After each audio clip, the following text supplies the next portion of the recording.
Holy Bishop, the Buffalo Bills beat the Saints and marched them right back to New Orleans, 31-19 to go 4-0 on the season. We're going to discuss all of that and a ton more on this episode of Circling the Wagons. Let's go. Hey, what's up, everybody? This is Pro Football Hall of Famer and former Buffalo Bill Andre Reed. You're listening to Nate and the Fellas on Circle the Wagons podcast. Nobody circles the wagons like the Buffalo Bills. Go Bills.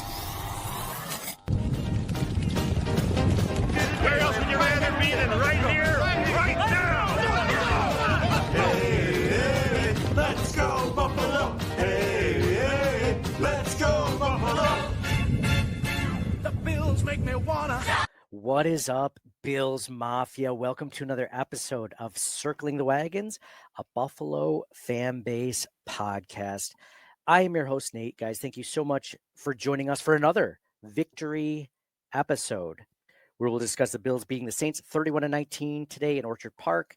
We're going to go over everything, stats of the game, sweet Sassy Molassey plays of the game, who or what you want to put on your wall of fame, and who or what you want to put on your wall of shame in the win. We're going to discuss that. We're going to do another giveaway from our friends over at Tito's. This one's over a Tito's jersey. John, look at that. Tito's jersey, number 97, Cornelius Bennett, number 97 there. So we have a lot of stuff to do. But first, I'd like to welcome my co-host, John, to the episode. John, man, how are you doing? Happy birthday. How are you doing, man? Doing great. What a great birthday gift. 4-0. What if two undefeated teams in the NFL right now?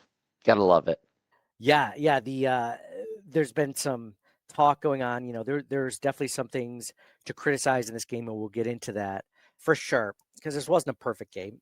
It was actually kind of reminiscent of the week before when they lost to when they went to the Dolphins, and it was really close up until that fourth quarter. And then there was a turnover that happened and kind of changed everything around. So we'll get into that. It wasn't a perfect game by any stretch. They won by 2 scores.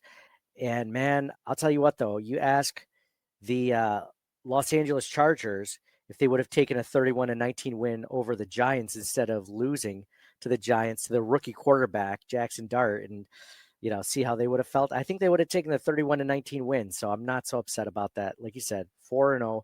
It's a great start to the season. Do they have their flaws? Sure. Absolutely. The Ravens got bounced by the Chiefs today. I didn't even see the final score. They just got demolished. But I mean, hey, it's a good place to be, man. I'm happy we're here. And I think there's a lot of positive to talk about too in this win, don't you? Yeah, I'm here for it. I love it. Any win is a win. I love it. Yeah, I'm great. I'm feeling great. I'm feeling really good right now, Nate. Good. I'm feeling good too. John, there was what's funny, when we were talking at the end of last week's episode about like this ridiculous prop bet I gave you, where I asked you in what part of the game would Josh Allen be pulled from the game because they were winning by so many, right? Like, would it be, and my over under was basically like halfway through the fourth quarter. Would he be pulled before that, like beginning of the fourth quarter, the end of the third quarter, maybe even?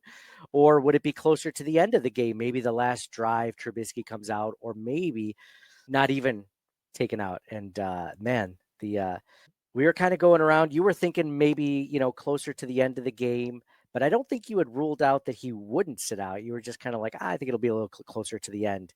Well, you were right on that one, because I was thinking like, a few minutes into the fourth quarter. They were 16.5-point favorites at that time. The Saints 0-3 coming to Buffalo. I'm like, there's no shot. They put up a fight, man. Like when you get teams that are playing against like a potential Super Bowl favorite, man, they give you their all. They do not like going down easy. Yeah, I mean, they're an NFL team, and they just got obliterated by the Seahawks the week before. So and they haven't won a game yet. So they're just like Miami the week before that.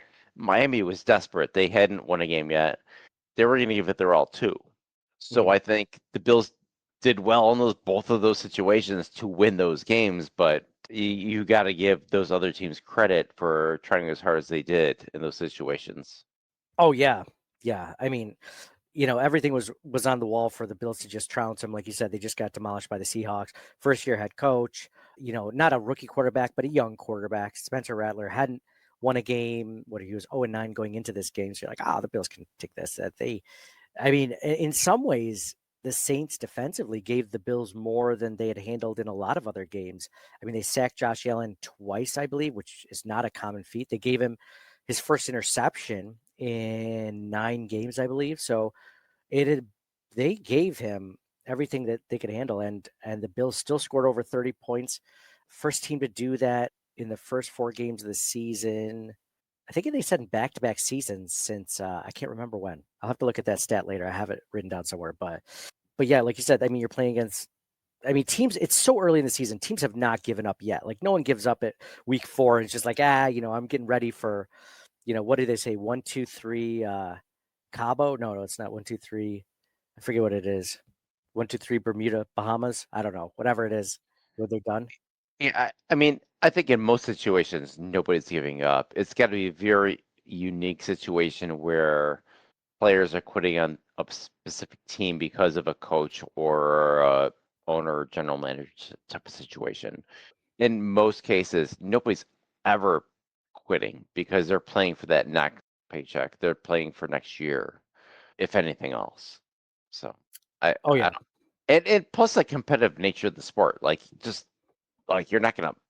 It's very rare to get on the field and I'm just gonna mess this play up. Like when does that ever happen? That's kind of really really rare. These guys don't get as far as they do into their career by having any sort of that in them. So many people have been weeded out throughout, high school, college, before the pros that didn't have the mindset of, just fight till the very end, and they're gone. They're not in the league anymore. So now you're left with the best of the best, and those guys have a never say die attitude, right? It's like, so yeah, I get exactly what you're saying, and we saw it today from the Saints, and good for them, man. They put up a fight, but so that's another thing is it was in the Patriots' heyday when they were going to Super Bowls And cheating. and cheating, still needing to cheat. They always got the best from other teams, even though the Bills beat them, or they beat most of the teams, obviously, most of the time. They still got everything that they could handle from every team they played for the most part.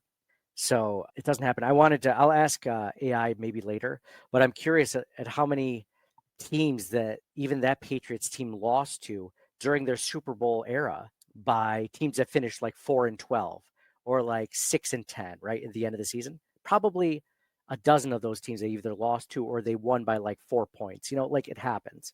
I remember it happening. I can't remember specific instances, but those great teams, that still happens.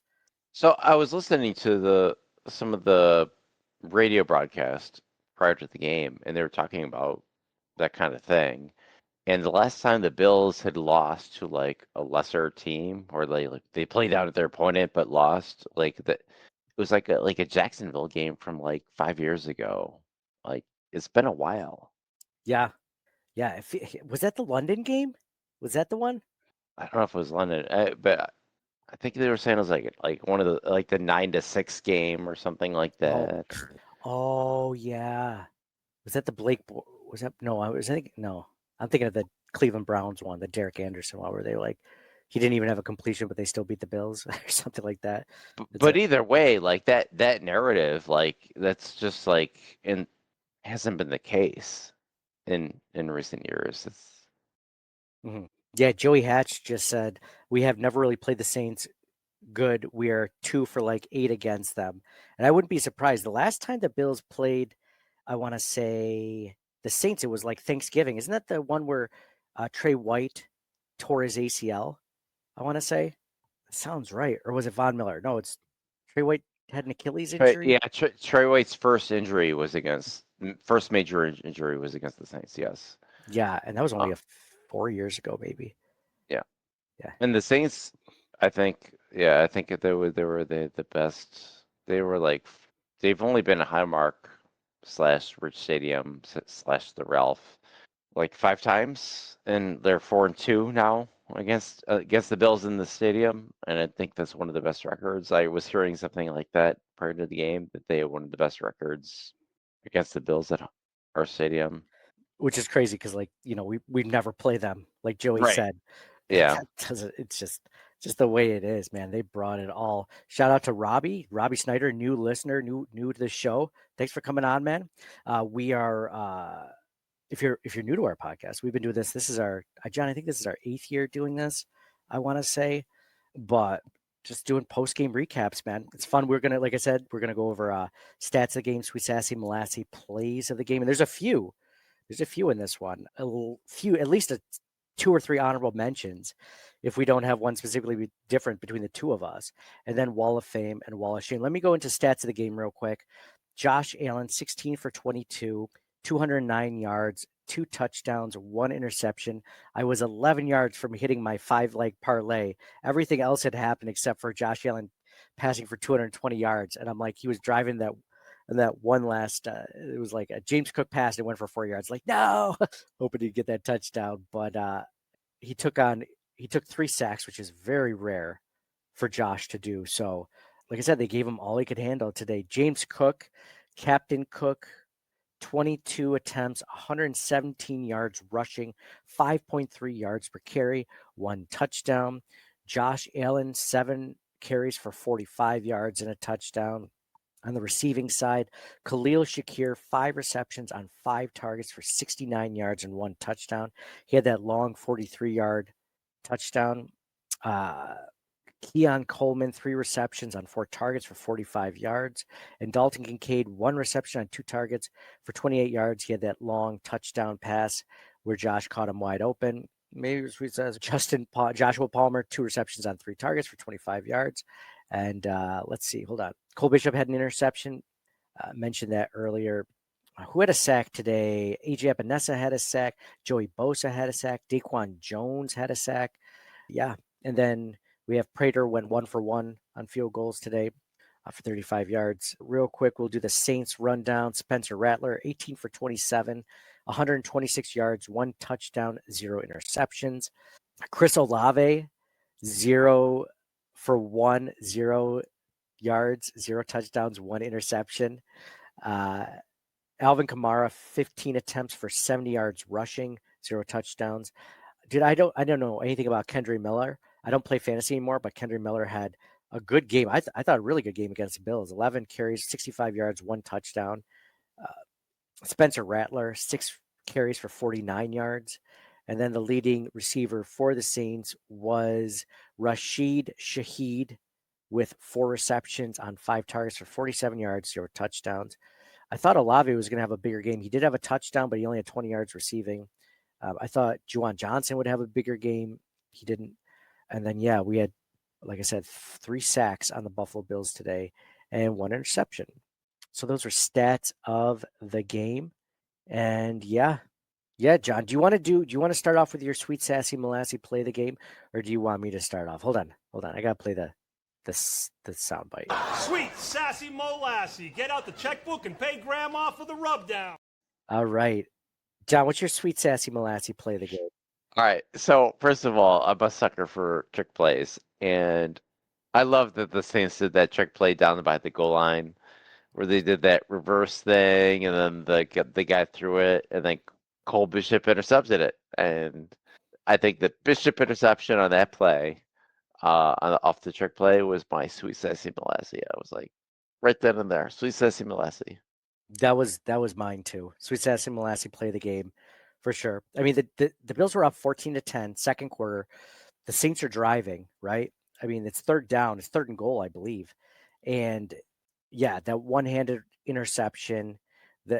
I forgot that Kellen Moore was the head coach for the Saints, but he was also the offensive coordinator for the Eagles in that Super Bowl that they won against the Patriots, where they did that same exact play. They called it the Philly special. And remember, Nick Foles caught the pass for the touchdown. Like that was really cool. Not only, I mean, I like trick plays too. I don't like them to actually be executed against us properly, but they weren't. The Bills stopped it, and not only did it stop a trick play, something that you weren't expecting from the Saints, but it was from a player in a position group that the Bills and that you and I felt, and Bills Mafia as a whole, felt was really underperforming. The safety position. Bills really hadn't gotten a ton from Rapp, a ton from Cole Bishop. Bishop missed most of the preseason, and then he comes in, and maybe this is his welcome to the NFL moment, to which that he builds off this. His first career interception on that play, and what an amazing interception it was, one-handed in the air. So it's a swing of potentially 7 points, if not more, and then the Bills didn't score before the end of the half, but then the Saints got the ball at the next half. They could have scored then and then scored again, right? So Yeah. great. I think overall, and I've liked what I've seen from Bishop so far over 3-4 games. I've liked it. So Yeah. it's also a nice thing. Yeah, definitely. John, do you have any? I have a few honorable mentions for this sweet Sassy Molassey play the game. None as impactful as that. They weren't really at Gettysburg. That was almost a turning point in the game, in my opinion, that play. But there were also some really good plays. One I have was obviously the Khalil Shakir 43-yard touchdown where the guy just did not go down, which he looked. I mean, dude. I don't know how people can tackle him. I mean, every time you think he's down, he just doesn't. Like, they were interviewing Connor McGovern after the game, and he said that Khalil Shakir has the lowest center of gravity he's ever seen on a human being. Just like his knee, like the back of his thigh is the back of his knee is like touching the ground almost, but it's not. And then he still finds a way to get up and score a touchdown. Yeah, that was awesome. That was a great play. That was a really great play. It just stunk that the series after the Saints kind of did a similar thing, but I love Shakir. Yeah, for sure. Another honorable mention as I'm going through the list. In the third quarter, the Saints had scored. Olave had a 3-yard touchdown pass or touchdown reception. Bills were still up 21-16, but they went for two, and Rousseau sniffed out that 2-point conversion and stuffed Spencer Rattler on the run. That was a great play by Rousseau. Yeah. Honorable mention there. Allen had the 27-yard run in the fourth quarter for a first down, and then that led to the Kincaid 28-yard touchdown where Josh passed to him and he was wide open. Like, that was a great run by Josh on third down. And then the last one, I guess I have two left, but the one that sticks out, it's not, people probably don't remember this as much, but Trey White had a big tackle on Alvin Kamara on fourth down to get turnover on downs. Sure. Yeah, I noticed that for sure. That was amazing. I love that. Yeah, it was. I mean, Joey Hatch said the Buffalo Bills had problem tackling today too, which is true. On that play and the play before that, Christian Benford had a really good tackle on the play before that to force a fourth down. But then Trey White, even being taken out at one point during the game for Dorian Strong, which McDermott said in the press conference that was always planned. He wanted to give the rookie more reps. Trey White came in when it mattered, and just a great play. And then the last one, John. The last one I'll give you is Cameron Johnston getting run into where the Bills were punting it, giving it back to the Saints late in the game. That was a big play. They were only up by 9 points, so 2 scores. Is he okay? Do we know he's okay? He came back in the game. I have to imagine that he's okay. I don't know if he's okay to. He was holding a ball, but I don't know if he was punting after that. I know. This is going to be interesting to see what happens, dude. Like, he gave him in a row. Like, that happened last game too. He got ran into. This game looked a little bit worse though. Yeah. This. Yeah, dude. The guy's tough, man. How often do you see a punter get run into in a season? Maybe once, if that. Right? Like, probably not that often. Guys had it like 2 times in the last 2. Was it 3 weeks? 2 weeks? 3 weeks? 2 weeks. Just, guy's tough, man. Tough as nails. Remember Brian Mormon in the Pro Bowl? We get lit up by Sean Taylor and he just stood right back up. And everybody's talking about the hit, and like nobody talks about how he just stood right back up. Got right back up. In fact, he like patted him on the helmet, like that was an amazing hit, right? Like, right, yeah. Just like, yeah, Brian Mormon, man, it's another level. Our best player of those years. Oh. Between him and Aaron Schobel, those are the two best. Those are the two best players. They're punter and our defensive end. Well, no, because Schobel was good. Like he sacked Brady a bunch of time, more than most, I think, right? Yes. He was one of the most people that have sacked Brady. So he was significant. But I mean, outside of that, Mormon was probably our next best player, right? Mormon was, yeah, I want to say In the drought years. Yeah. he was probably our best player. There's some other Cal Williams and Fred Jackson. There's lots of players in that were really good, but none of them all at the same time and Mhm. coaching and Yeah, Mormon here was here for a long time, and he stood but out more. as being consistently Yeah. really good. So, yes, let's see. Oh yeah, that was it. So those were our Sweet Sassy Molassey plays of the game. John, now we're gonna do our Wall of Fame. Wall.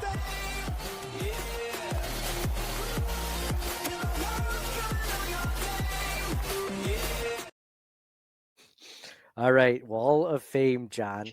Do you have? I mean, you must have at least one. I know we have one of the same ones together, but probably even more. Who do you have on there? James Cook, 22, 177, 5 point something yards per carry, a touchdown, 185 total yards. I mean, I'll give it to Cook. Captain Cook, let's go. Captain Cook. Yeah, he's at the top of mine.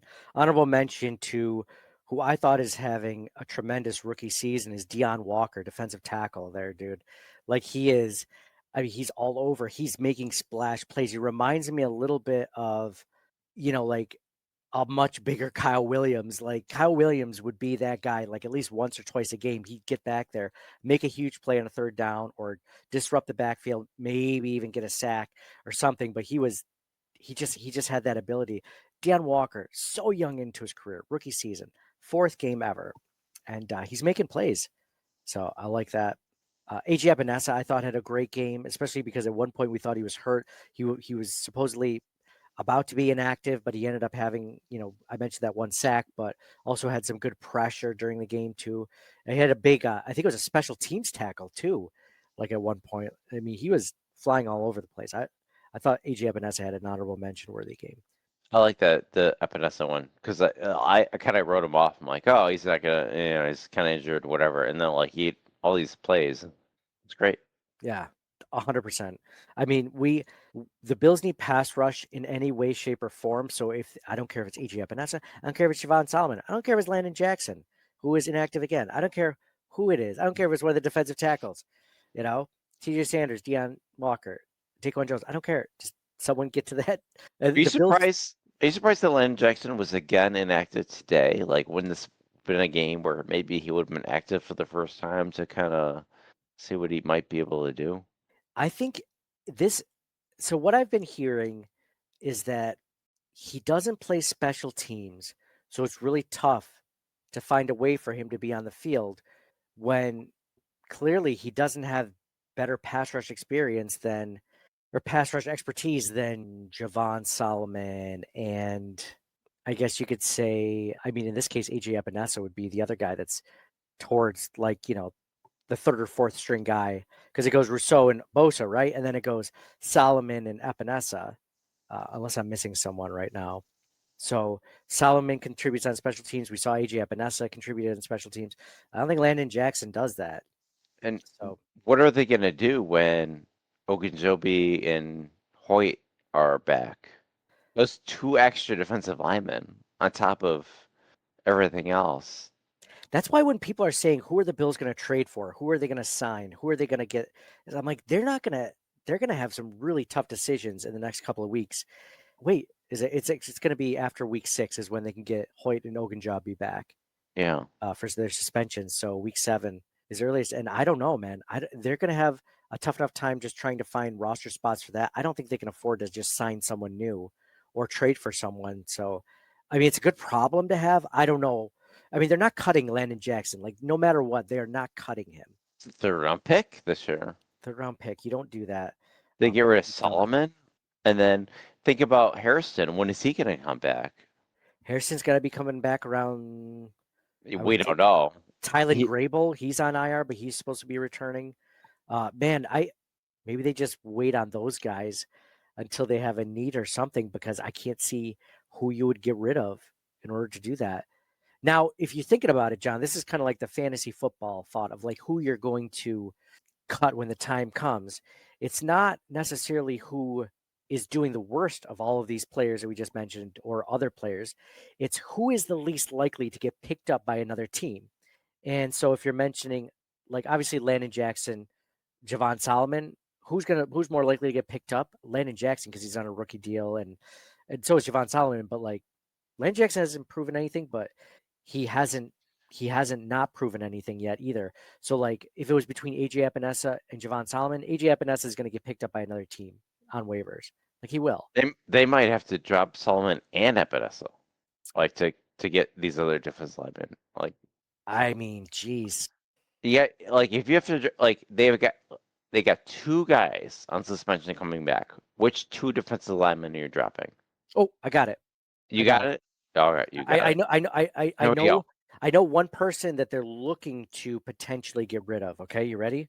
I'm ready. And it was evident today by the fact that he was not active today, and they had other guys switching in to try to play his position as returner today.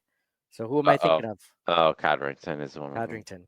How well did they do returning the ball, John? In your opinion? I don't think they like look that good. no, and also I don't like that, and I don't like the fact that Shakir is returning punts and he's one of their top receivers. That's scary. Well, don't do that. Hey. So that's kind of I don't know. I see what they were doing to see how it looked, but I don't like it. John Robert mentioned Codrington will be gone. He also mentioned Shaq Thompson, even played more. Dude, Shaq Thompson in limited experience, I could absolutely see him getting cut. That does make a lot of sense. And I'm glad he brought him up because what are the odds that someone else would pick up Shaq Thompson? I mean, he was a free agent up until what, training camp? He's older. Teams, unless they're desperate, they're probably not going to grab him off waivers. He's an easy stash. There's one guy. Yeah. And Codrington is probably the same. You could probably stash him on the practice squad too. So those are my top. But who do you want returning kicks though? If it's not Codrington, you want Ty Johnson? You want Ty Johnson and Khalil Shakir doing it? No, for all the reasons that you mentioned, I don't want Khalil Shakir doing it. I'm okay with Ty Johnson back there, but I don't know about Shakir returning punts. Like I remember when like Micah Hyde was returning punts, and I was like, why is Micah Hyde one of our best defensive backs returning punts? Like I know. And of course, he scored a touchdown. The one that was like, "Why are you doing this?" That he scored a touchdown. The onside kick. You're like that was the worst. Oh, okay, all right. Maybe it was a kick return, but yeah. So this is so John Robert back in. Maybe Curtis Samuel will do punt returns. I love that idea because this was the first time you actually saw him in the offense. And so I'm wondering if they're showcasing Samuel to trade him. Ooh. That was my thought for today. John, what would you take for Curtis Samuel right now? Because he doesn't really even appear to be a top anything. Because he's not. I take Tyrell Schaefer's over Samuel. So yeah, that's anything. Yeah, good point. I'm okay with that. Hey man, if you want to, because they can't really cut him because they don't save any money by cutting him. No, he's dead cap. But this is his last year. So no matter what happens after this year, no, he's got another year after this. Does he still? He was a 3-year deal, and this is his second year. Oh, I thought it was 2 years. Oh, well, damn. Yeah. So maybe they're showcasing. But again, if you could trade him, because he's finally healthy, hopefully, knock on wood, if you could trade him for even a 7th round pick next year, the year after. Somebody sees something. You see, it's worth the money if you save a roster spot, and I'm sure they save some cap space as well. But I mean, that's worth it in itself. So I guess my priorities would be if you could get anything for Curtis Samuel, but at the same time, like maybe he does make an impact later in the season, but you can't count on him. That's not likely. Yeah. You can't count on him. Mm-hmm. He's been hurt, and then when he isn't hurt, you just don't see it. It was a nice idea when they brought him in, but I don't think it's worked out. Yeah, it just hasn't. And I'm not even worried about Landon Jackson per se. I think he's just going to take some time, man. Like some of these guys, like Javon Solomon he led the FBS in sacks last year when he was drafted from Troy. Undersized, obviously not a big guy, and he's just now starting to be active this season, right? So at least playing defensive snaps. So It's kind of funny. Like I kind of heard something to this effect on the radio earlier, and it kind of makes sense. Like the Bills, first, second, third round picks have taken time to develop, where their fourth, fifth, and sixth round picks they're right away immediate impact players. Your Deanne Walkers, your Christian Benfords, your whatever. Where your first round picks and second, third, well, you can't, injuries aside, but some of these other guys, it's like it takes some more time to develop. Even Rousseau, right? Like he's taking time to develop, and still there's question marks. So it's kind of funny, but I guess it is what it is. I mean, it doesn't make sense logically when you look at it based on their draft value. I mean, but the reality is, you're getting all these guys. There's some that you're more confident in or more likely to succeed than others, but at the same time, nothing's a guarantee, right? And nothing's a guarantee that it's going to happen that first year or that second year or ever.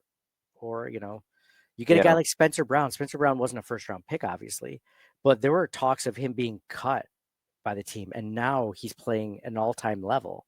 right. I wonder if their way of thinking is like their first, second, third round picks is we're gonna take like the most athletic, whatever, most highest ceiling picks we can, and then like the lower picks, they pick guys who they can trust to come in and I don't want to say like do stuff right away, but lower risk in the later rounds, and it just has worked out that way. I don't know. Yeah. Yeah, that's a good point. They kind of do swing a little bit in that first round. Of course, they're getting guys at the end of the first round. It's not like they're top 10 talents, but I think Max Hairston, especially from what people there at the building were saying that they liked him, they liked his progression, even in this first preseason and training camp up until he got injured. They liked him a lot more than what they saw in Kyer Elam, right? So like that's a good sign. Like there was no question of like, this guy, I mean, there's nobody still knows. He could be a bust still. We have no idea. He's injured, but he did start practicing again this week. I mean, he looks like he's getting there. So I'm excited to see what he can bring for sure. Yeah. Yeah. I mean, lots of decisions. Luckily, we don't have to make them, but there's options there. There are options, even though it didn't feel like there were options. So, all right, let's go into the wall of shame. Shame. Shame. Shame. Shame. Shame.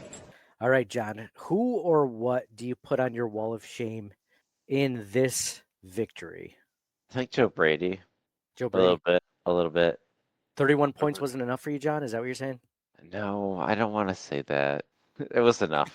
Can I give you a suggestion? There were certain times in the game where I was like, "Oh, the Bills are gonna do this," and they did it, and the Saints stopped it, and I was like, "Yep, I told you so." Like in my head, yeah. But no, John, I mean, like if I have to pick somebody, that's what it would be. John, let me just show you how ridiculous you are, okay? Based on this screen. I'm The Bills ridiculous. were the only team in the NFL to score. Yes, you're ridiculous for the offense. Now, like sure, Joe Brady isn't great, and there were some things you'd like to have back. No, I But think the he Bills is are the great. I just think there were some instances where he was a little too predictable. I But wish I could overall, I think it was good. and I don't disagree with you. There are definitely some predictable plays with them. Like look at but then again, you see this and you're like the Bills have scored 30 plus points in their first four Like, games of a season for the third yeah, time in team yeah, history, and the first since 1992. it's great. Love it. Today marked Allen's 45th career game with a rushing and passing touchdown, tying Cam Newton for the most games with a pass and rushing touchdown in NFL history. Cam Newton, who, I mean, Josh is this is his eighth season, right? So he's, or seventh season, eighth season, but like he's already, at that level. James Cook became the fourth Buffalo Bills running back to record 100 plus rushing yards in three straight games, joining Fred Jackson, Thurman Thomas, and O.J. Simpson. He rushed for a TD in his eighth consecutive regular season game, establishing a new team record. I mean, geez, this is how good James Cook has been this season. He had 135 yards from scrimmage today, became the fourth NFL player since 1990 to begin a season with 4 games with 100+ yards rushing and a touchdown. Like, Yeah, speaking of incredible. James Cook, like you look at last year where there was like much more, I mean, he was the lead back last year, but it was a much more of a committee where Ray Davis and Ty Johnson were getting a lot more carries. This year, like he's on pace for a ton of rushes this year. Oh yeah, much more than before last. Hold on, I'm gonna look at snap percentages for James Cook. I want to say it was 47% last year. Like it was, and the only reason I know that is because there was the discussion between should he get paid the same amount as Derrick Henry when Derrick Henry was, 61%, and all the other, Yeah. RB1s were more like 70, or, in the 60s or 70s, Don't Uh, even look at that. Just look at like how many times he's touched the ball this year compared to last year at this time. Like that, I think he's way much more of a workhorse than he has been. so in the first 3 games, they haven't counted this game yet, but he was getting 56% of the snaps, which is a big, 10% increase almost. He was getting 50% touch percentage while he's on the field. So that's a pretty good percentage just in that. I thought it'd be more than that, but like, Yeah, me was too. he projected to be for like carries, just rushing carries Oh, okay. Hold on. for the season over Well, 4 games? let's see. So 4 games, we have how many rushes? How many rushes touched? All right, let's see. So he has 75 attempts so far in the first 4 games. So 75 times 17 divided by 4, 318 rushes this season. So has he ever had that over 300 carries in a season before? He is he's never had he's never had close to 250 carries in a season. Last year he had 207 carries, and the year before that he had 237 carries. So there you go. Like Oh this yeah. is significant difference. Good thing they re-signed him, huh? It's a great thing. I'm glad we were so supportive in that entire time. We definitely didn't poo-poo it at all or think like, oh, maybe they'll be better. Do just as well. Ty Ah, Johnson and Ray.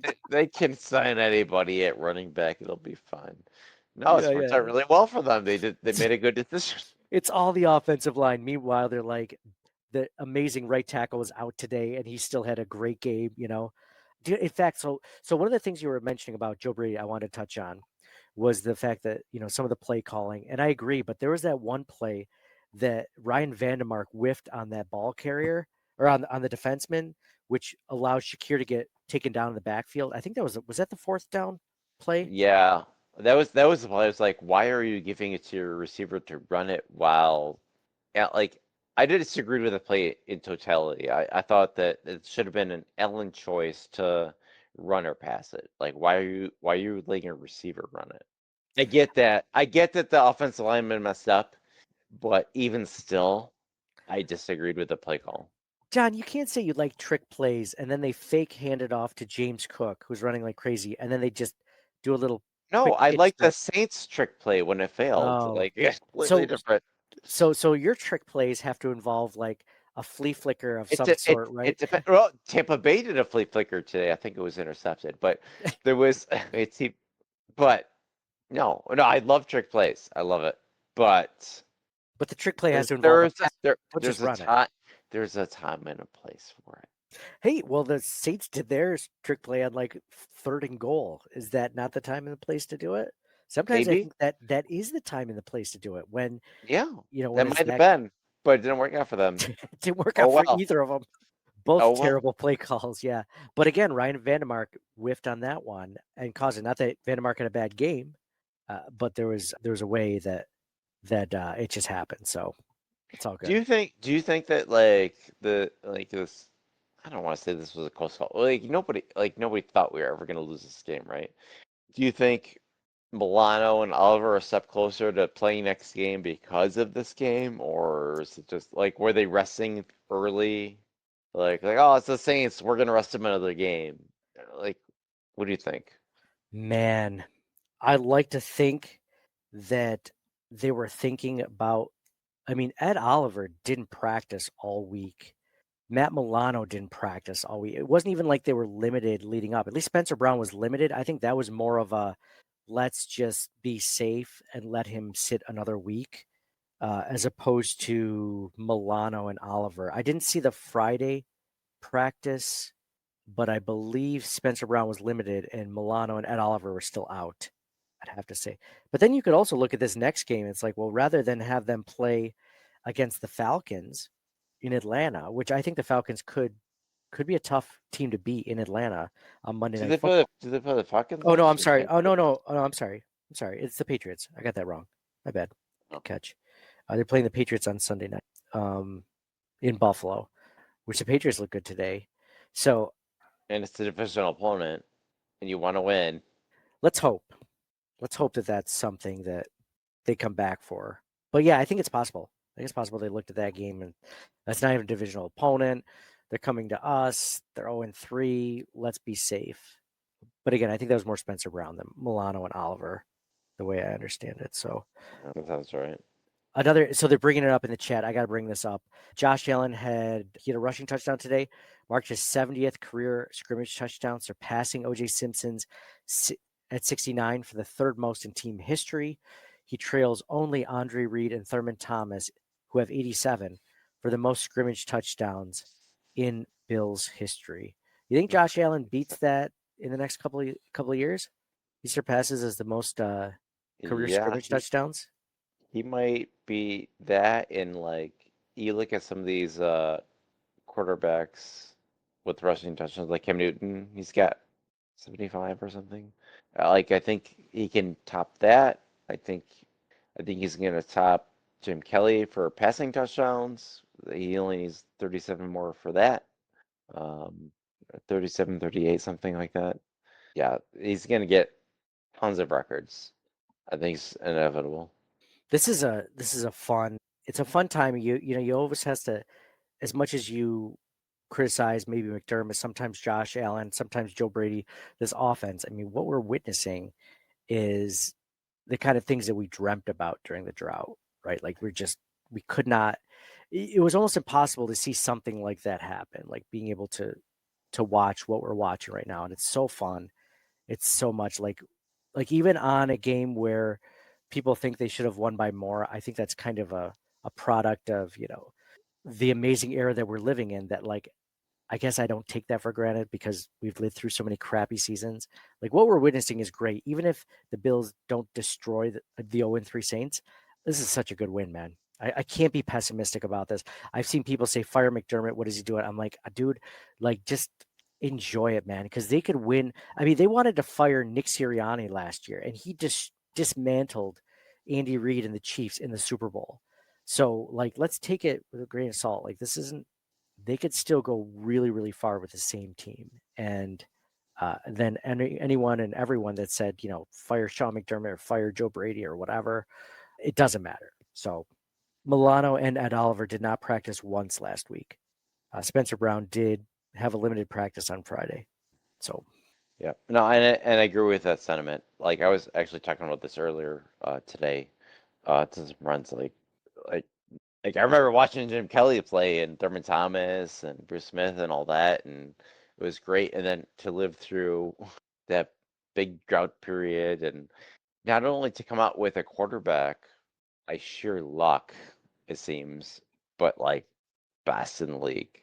It's amazing to watch them and to watch this team, and to really have a shot at the 1 seed this year and essentially go all the way. Like it's just amazing, and I'm praying for it to happen because, like, it would just be great for all Buffalo.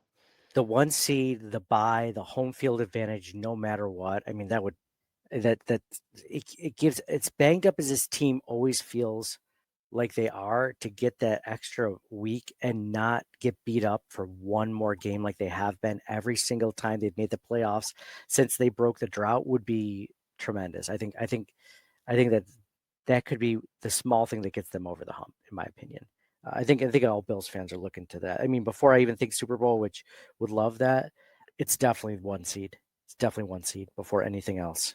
And it's so crazy because like before the Bills were good again, it was always, oh, the top 2 seeds get a bye, and now it's been one. Only one team gets a bye. So once they got good, it's only been one team. They've never gotten it. They've always gotten 2. I know. So it really sucks, but it is what it is. But I think this year they're in really good position to get that.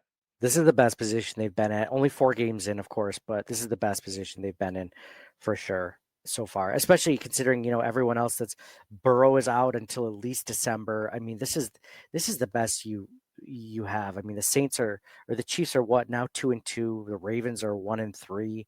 Tiebreaker over the Ravens. The Chargers lost to the Giants. I mean, it's the NFL. Anybody can lose to anybody. So, we almost lost to nobody, but we could have lost to somebody, I suppose, but Oh we yeah. haven't. So you can't take anything for granted in this league. Okay, last thing we do before we get into the giveaway is we're going to go to Twitter after every game. I say, what are some hot takes from folks on Twitter? If you're not or following us, please do. We're at CW Pod, Circling the Wagons Pod. Let's see. What's your hot take on the Buffalo Bills? Bill Lasso says the defense needs to be better at tackling. Seriously, just practice that all week. And why did it look like it was so painful for the ref to call that roughing kicker? Refs did their best to keep the Saints in the game. I can't disagree with that. John, actually, I didn't even give my wall of shame because we got on to another topic. Tackling was up there as an honorable mention, which Bill Lasso just mentioned. I also had penalties today. Penalties were really bad. And special teams, mostly with the coffin corner punt that happened against Buffalo, the penalty by Reed Ferguson on that one play to march the Bills or march the other team a little bit further up onto the field, and just in general, they just didn't look great without Codrington in returning. Yeah, definitely penalties are bad. Rattler running up the middle all those times for scrambling and getting all those first downs. And the theme for the year and previous years is the third down defense. Hasn't been good. Yeah, should we just give them an honorable mention at minimum each week? And the wall of shame is just third down defense. It's just rough. Josh Allen's left arm says hot take Spencer Brown might be the third most valuable offensive player this year. The O-line looked completely different this week. I'd say in pass offense for sure. I mean, we just mentioned Josh Allen taking 3 sacks today. I don't think he's taken more than 1 sack each game for the first 3 weeks. And at least 1 or 2 of those games, he didn't even have a sack. So yeah, I like that hot take. Spencer Brown being that important. Although the Bills were able to run the ball just as effectively, which is a good sign. MVP, the Bills schedule. LVP, least valuable player, Trubisky. Everyone thought he'd get a full quarter of action. I didn't even notice him, almost invisible. LOL. I love That's that. good. Love that. AJ Tharp says 4-0. Allen and Bernard must do rock, paper, scissors every week to see whether it's the offense or defense that carries a team to victory. It's never both. We need more out of the D line. We need to activate NoHo Hank and see what he can provide. He's talking about Landon Jackson. I love that one. I love that. Bernard had some really good pressure through the middle, which I haven't really seen them blitz him a lot this season. So that was a cool wrinkle today that Bobby Babbage did. Richard W. Griswold says, hardly a work of art, but a W is a W. A rare interception for Allen, brilliant INT for Bishop, 189 rushing yards surrendered. Cook was awesome. Pass rush looked better. We missed Brown at right tackle. McDermott correct. They got out-muscled for at least half the game. The Saints ultimately outmatched. 4-0. Jason Statham says, we need to shore up at safety. Didn't we sign Poyer? Get him in the team. Walker is a stud, but needs help up front. Yeah, he's doing well so far.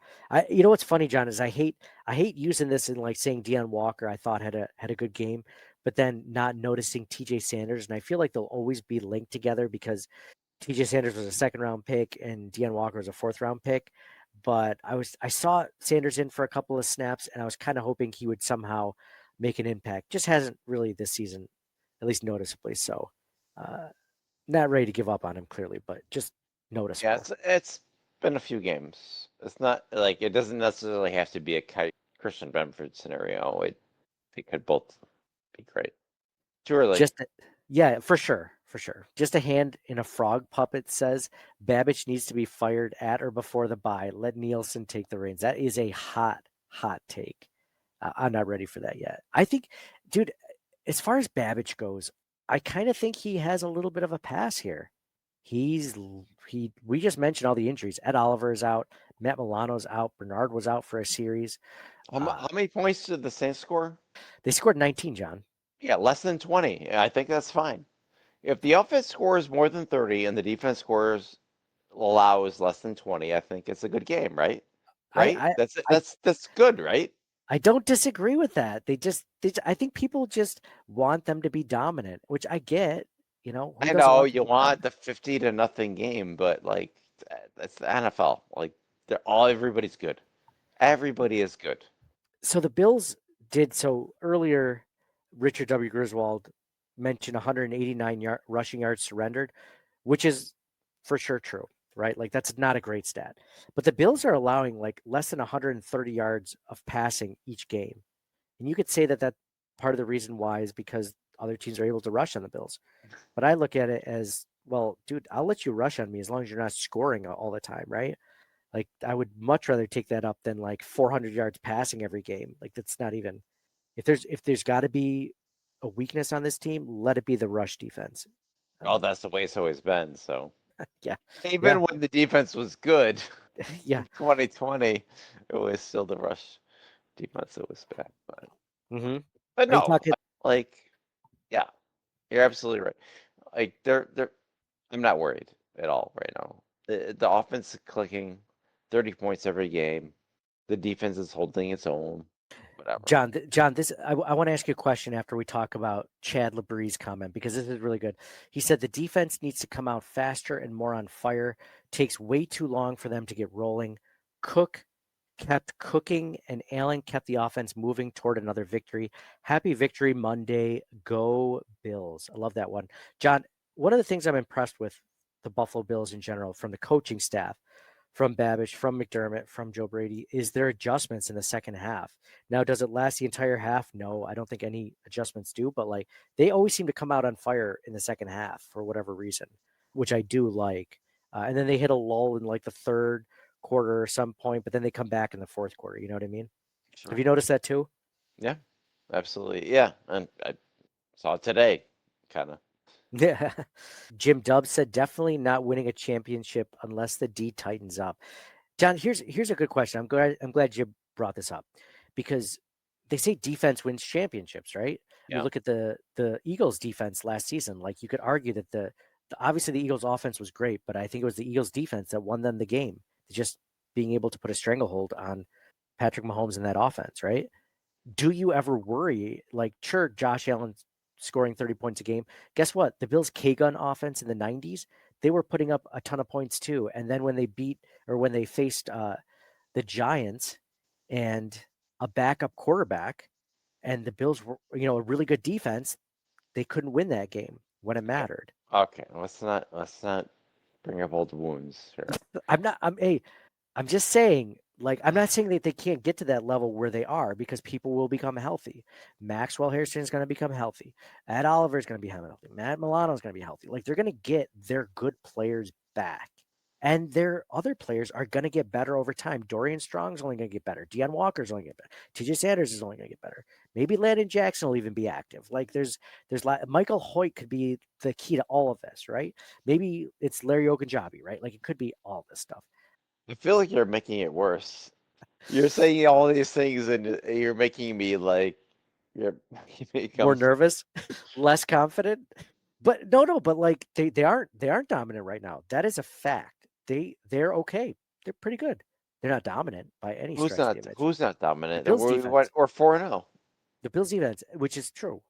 But when it matters, can they stop a team like the Chiefs from scoring 35 points? I think they Oh, can.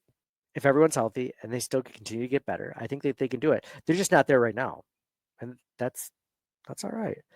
Jeremy Fox on YouTube says, I keep telling myself that maybe we aren't putting our best stuff defensively on tape when we can play vanilla D schemes and still win against weaker teams. I hope that's what we're doing. John, I love that comment. So you weren't feeling great after my comment. That should make you feel good. If that's it, they're But playing I full. don't know. They've been blitzing a lot these last all these games. They've blitzed a lot. They're like one of the top blitzing teams. Well, they have to. So They got to get some I pass rush somehow. exactly. They're not playing vanilla at all. I mean, not just in They blitzing. they're Maybe they are manufacturing pressure in any way that they can. I still think I'm gonna go with Jeremy on this one. I They think can't do it with their front four, and they know that they can't cover with their defensive backs, so they are blitzing. And other teams know this, and those other teams are going to adjust, maybe especially the better teams. So once we get to the playoffs, that's going to be an issue. Unless they can figure something out in between. Bosa got some pressure today. Yeah, I feel like Bosa kind of over pursues a lot. He's good. I love him. But I feel like sometimes he kind of like Yeah, he kind of Von Miller's it sometimes. Yeah, no, and no. I feel like Von Miller was better. Von Miller last year. Von Miller would run 12 yards upfield, No. and Before Von Miller's injury, oh yeah, well he was great. That yeah, I think he was almost better than Bosa is now. oh, Just 100% he was. Yeah, because Bosa kind of over pursues a lot. But Bosa is doing well. He is generating pressure. I think he gets fooled sometimes with like some of the play fakes. has that been? We were just talking about third down defenses being an issue. Can we say like the Bills defense getting caught up in misdirection? Like that's been an issue for 20 years. I feel like It's been a problem. there's motion this way, and then none of the Bills defenders know which way it's going, and then it's like a 20-yard play. Like if I was Can't defend a screen pass. can't Can't defend this, that Also, they can't execute a screen pass either. So no. We should put together a list common themes for the Bills teams in the last like 5, 10, 15, 20 years, and those would be at the top of them. Bend but don't break defenses, terrible third and long defenses, being awful. Like you said, not being able to defend a screen pass, not being even able to back execute. even back in the '90s with Bruce Smith and Phil Hansen, Cornelius Bennett, and Henry Jones, all these guys, it was still a bend but don't break defense. Like with all the Yeah, great guys ever, it was still bend but don't break. John, what was the best defense we've had in our lifetime? Maybe this isn't Well, the conversation. Maybe that's got to be like an it was the off-season question. '90s probably. It was still the 90s. Bruce Smith. I mean, Yeah. I mean, the Bills didn't really have a shutdown defense in the last 20 years or so. They've had some good defenses. You could yeah, argue, they've had some good players over the years. They're Aaron Schobels and Cal Williams and stuff, Nick Clemens and stop bringing up Aaron Antoine Schobel. He wasn't that good, John. You make him sound like Antoine. he was like the second coming of Bruce Smith. No, He was Antoine okay. Wills. Like they were fine. All these guys are fine, but you know, Pat Williams. Not like good players, but not great. Like they've never had a great defense. I'd argue that like in our lifetimes, because we grew up at the tail end of the 90s, Bills watching them, like the Super Bowl era Bills, that they never had a dominant defense. They always, like you said, had a bend but don't break. Like they were always better than the other team, just enough to limit them, but yeah. not never great. Even yeah, I think even in the Bruce Smith days, it was kind of like that, and Mhm. they just were just that much better. It didn't matter for the others. I mean, they had good linebacker Cornelius Bennett, Gerald Talley, like Yeah, they did. Henry Jones, and a defensive back. Kelso was okay. Like Nate Odoms, yeah, they good players. Yeah, is this Markel because Stone. the same name as you, yeah, Nate? That's why I love Nate Odoms because he's an amazing player and also just happened to have a great name. No. Some would say sexy. If you go back far enough, in the earlier '80s, they had the Bermuda Triangle on the defense. So they actually had a nickname for their defense, which was kind of cool. So you have to go that far back to have a defense that had like a nickname. Dude, I don't remember. That's interesting. I never heard the Bermuda Triangle. I never heard of that. And also, the Bills have never had a name on defense because they just never had one. Yeah, not the secondary, not like the Legion of Boom, not like their linebackers were amazing or their defensive line. Like they just never had. Yeah, interesting, interesting. So, John, we're gonna do a quick giveaway. So for those people that are new to the podcast, we are giving away a tier Johns of this season. So be sure to get in there. If you guys want to know how you can be a part of this giveaway or any giveaway that we're doing from here on out, just leave us a 5-star review on Apple Podcasts, or if you do it on Spotify, because you can't put your name on Spotify, you can just screenshot it to me. A couple of you did that this last week, which is awesome. Appreciate you guys doing that. And there's and then also if you leave some messages for us or some comments over Facebook or YouTube or whatever. Like I just got Joey Hatch in recently. We mentioned John Robert was in here several times. Jeremy Fox, I'm putting in now because Jeremy Fox just came in with that cool YouTube comment, literally putting his name in. He might win tonight. I don't really know, but that's pretty cool. And then a lot of you people that have been watching and listening for a while, you're already in there. So John, for this, for those that weren't paying attention in the beginning, we're giving away this cool Tito's jersey, number 97. We did a cool collaboration with them a couple of years ago, and they gave us this cool stuff. I'd like to give it away to the listeners, just some cool stuff that we have. And then again, you guys will all be in, and there might even be some more cool Bills memorabilia in this box that I haven't mentioned that we're gonna give away too. So the one for the number 97 jersey, the Tito's jersey, is Lonnie Engel. Lonnie just messaged me over X, Twitter, the other day saying he's coming to his first Bills game in a couple weeks. So that's good for him. Hopefully I can send that to you before then, Lonnie. So Lonnie, just shoot me an email, DM, whatever. Let me know that you heard the episode, and then you'll give me your address, and I'm going to ship it off to you this week. So cool. Thank you guys all for listening. As always, appreciate you guys being a part of this. John, any final thoughts before we sign off on this one? No. Same here. I think we covered everything and over covered some things too. So cool. Thank you guys all for listening. Appreciate you guys. Love you guys. Signing off for John. Go Bills. And for me, Nate, do good, be good. God bless, and go Bills. Until next time. Circle. Thank you for listening to the Circling the Wagons podcast. Download and subscribe to us in your favorite podcast service. Email us at ctwpod@gmail.com. That's Charlie Tango Whiskey Pod @gmail.com. Follow us on Facebook and Twitter at CTWPod. And most importantly, go Bills! Nobody circles the wagons like the Buffalo Bills. Nobody circles the wagons like the Buffalo Bills, Nate. Well, listen, the whole show is called Circling the Wagons. Say no more. I love it.